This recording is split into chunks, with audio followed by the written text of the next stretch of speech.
Hello dear students and friends, welcome to Satranj Study Hub. Myself NP Satranj, lecturer Political Science, Government Higher Secondary School, Bhainsma. आज के article में चर्चा करेंगे political science के एक महत्वपूर्ण चैप्टर भारत में धर्मनिरपेक्षता। देखिए, धर्मनिरपेक्षता को स्पष्ट करने से पहले हम चर्चा कर लेते हैं धर्म पर। देखिए, धर्म की शाब्दिक अर्थ होती है धार्यति इति धर्मः, अर्थात जो धारण करने योग्य हो वह धर्म है। हमारे भारतवर्ष में विभिन्न प्रकार के धर्म के लोग रहते हैं, जैसे हिंदू, मुस्लिम, सिख, ईसाई, बौद्ध, जैन, पारसी। तमाम प्रकार के धर्म को मानने वाले लोग हमारे भारत में रहते हैं और इन सभी धर्मों को मानने की तौर तरीका अलग अलग होती है और इन्हीं तरीकाओं में यदि कट्टरता आ जाए तो विपरीत परिस्थितियां निर्मित हो सकती है, जैसा कि तनाव, वैमनस्यता, मतभेद आदि प्रकार की विपरीत परिस्थितियां उत्पन्न हो सकती है, जो मानवीय समाज के लिए या मानवीय जो जीवन के लिए प्रासंगिक नहीं होता। अतः इन सारे जो धर्मों, अब इस सारे जो समस्याओं का जो स्पेशल ट्रीटमेंट धर्मनिरपेक्षता से की जाती है। वास्तव में धर्म में उदारता धारण करने योग्य है, अर्थात उदारता धर्म है। सत्य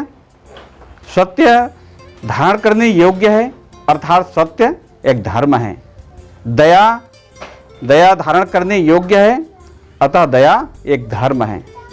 तो सभी धर्मों का जो मूल आधार उदारता, सत्य और दया पर आधारित है, परंतु उसकी मानने की जो तौर तरीका और उन तरीकाओं के कारण उत्पन्न जो आपसी जो मतभेद, इन समस्याओं को हल करने के लिए या हल धर्मनिरपेक्षता से की जाती है। आज हम चर्चा करेंगे हमारे भारत में धर्मनिरपेक्षता। तो इन कंटेंट को स्पष्ट करने के लिए, इस टॉपिक को स्पष्ट करने के लिए हमने कुछ महत्वपूर्ण कंटेंटों का चयन किया है, जैसे पहला धर्मनिरपेक्षता, दूसरा भारत एक धर्मनिरपेक्ष राज्य के रूप में, तीसरा धर्मनिरपेक्षता का सकारात्मक पक्ष, चौथा धर्मनिरपेक्षता का नकारात्मक पक्ष, पांचवा भारतीय धर्मनिरपेक्षता तथा पश्चिमी धर्मनिरपेक्षता में अंतर, और अंतिम है निष्कर्ष। तो इन 6 बिंदु पर हम क्रम से चर्चा करेंगे। तो सबसे पहले चर्चा करते हैं धर्मनिरपेक्षता। धर्मनिरपेक्षता का शाब्दिक अर्थ है धर्म से निरपेक्ष रहना, अर्थात धर्म के मामले में कोई हस्तक्षेप न करना। व्यक्ति या समुदाय की जो आस्था या धर्म हो, उसे बिना बाध्यता के उसके अनुसार आचरण करने या आचरण करने की छूट प्रदान करना ही धर्मनिरपेक्षता है। भारतीय धर्मनिरपेक्षता सभी धर्मों को आदर व सम्मान देना भारतीय संस्कृति का प्राचीन काल से विशिष्ट लक्षण रहा। भारत एक धर्मनिरपेक्ष राज्य है। यहाँ सभी नागरिकों को स्वतंत्र रूप से धर्म को मानने व उसके अनुसार आचरण करने की स्वतंत्रता है। धर्मनिरपेक्षता भारतीय संविधान के आधारभूत ढांचे में शामिल है। इसी तरह अगला बिंदु है भारत एक धर्मनिरपेक्ष राज्य के रूप में। भारत एक धर्मनिरपेक्ष राज्य है, इसकी पुष्टि इन महत्वपूर्ण बिंदुओं से हम कर सकते हैं, जैसा भारत का कोई अपना राज्य धर्म नहीं है। संविधान के अनुसार भारत राज्य की दृष्टि में सभी धर्म समान हैं। भारत में संविधान द्वारा नागरिकों को यह विश्वास दिलाया गया है कि उनके साथ संविधान के अनुच्छेद 14 के अनुसार भारतीय राज्य क्षेत्र में सभी व्यक्ति कानून की दृष्टि से समान होंगे और धर्म, जाति अथवा लिंग के आधार पर कोई भेदभाव नहीं किया जाएगा। भारतीय संविधान द्वारा प्रत्येक नागरिकों को अनुच्छेद 25 से 28 द्वारा धार्मिक स्वतंत्रता का मूल अधिकार प्रदान किया गया है। संविधान के अनुसार सभी धर्मों को स्वतंत्रता प्रदान की गई है। इसके अनुसार प्रत्येक नागरिक को धार्मिक तथा परोपकारी उद्देश्य के लिए संस्था स्थापित करने तथा उनका संचालन करने, धार्मिक मामलों का प्रबंध करने, चल व अचल संपत्ति रखने और प्राप्त करने तथा ऐसी संपत्ति का कानून के अनुसार प्रबंध करने का अधिकार है। अनुच्छेद 28 के अनुसार सरकारी शिक्षण संस्थानों में किसी प्रकार की धार्मिक शिक्षा नहीं दी जा सकती है। भारतीय संविधान द्वारा धार्मिक कार्यों के लिए किए जाने वाले व्यय को कर मुक्त घोषित किया गया है। भारतीय संविधान में पुनः धर्मनिरपेक्षता को परिभाषित करते हुए 42वें संविधान संशोधन अधिनियम 1976 द्वारा इसकी प्रस्तावना में पंथ निरपेक्षता शब्द को जोड़ा गया है। भारत का संविधान किसी धर्म विशेष से जुड़ा हुआ नहीं है।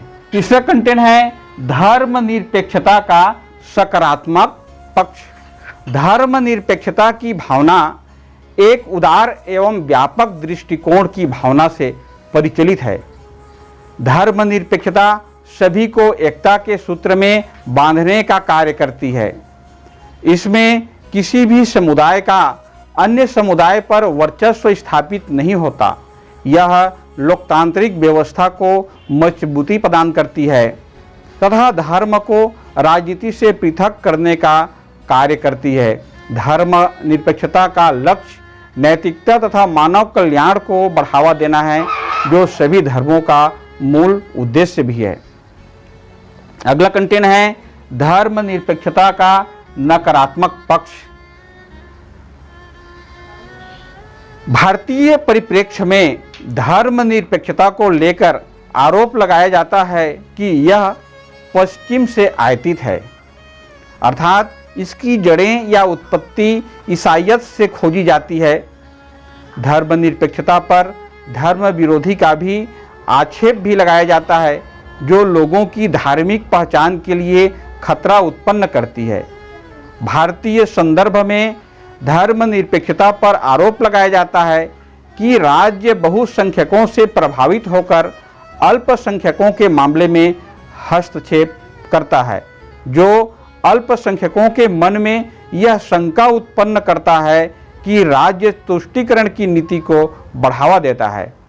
ऐसी प्रवृत्ति ही किसी समुदाय में सांप्रदायिकता को बढ़ावा देती है। धर्मनिरपेक्षता को कभी कभी अति उत्पीड़नकारी रूप में भी देखा जाता है, जो समुदायों व्यक्तियों की धार्मिक स्वतंत्रता से अत्यधिक हस्तक्षेप करती है।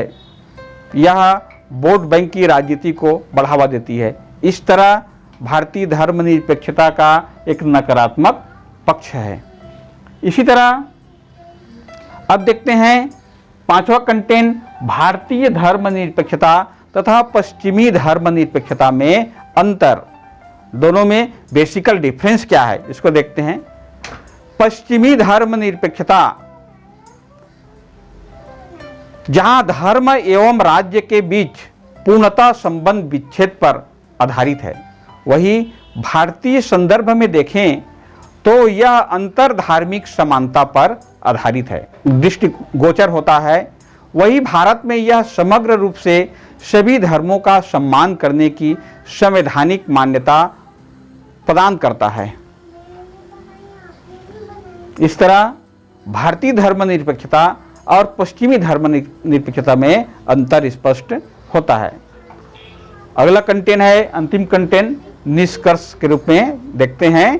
भारतीय राज्य का राज्य धर्म या भारतीय राज्य में भारत में कोई भी राज्य धर्म नहीं है। भारत राज्य का धर्मनिरपेक्ष चरित्र वस्तुतः इसी वजह से बरकरार है कि वह किसी धर्म को राजधर्म के रूप में मान्यता प्रदान नहीं करता। इस धार्मिक समानता को हासिल करने के लिए राज्य द्वारा अत्यंत परिष्कृत नीति अपनाई गई है। अपनी इसी नीति के चलते वह स्वयं को पश्चिम से अलग भी कर सकता है तथा जरूरत पड़ने पर संबंध स्थापित भी कर सकता है। अतः भारत एक धर्मनिरपेक्ष राष्ट्र है। इस पर किसी धर्म विशेष का कब्जा नहीं हो सकता। धन्यवाद।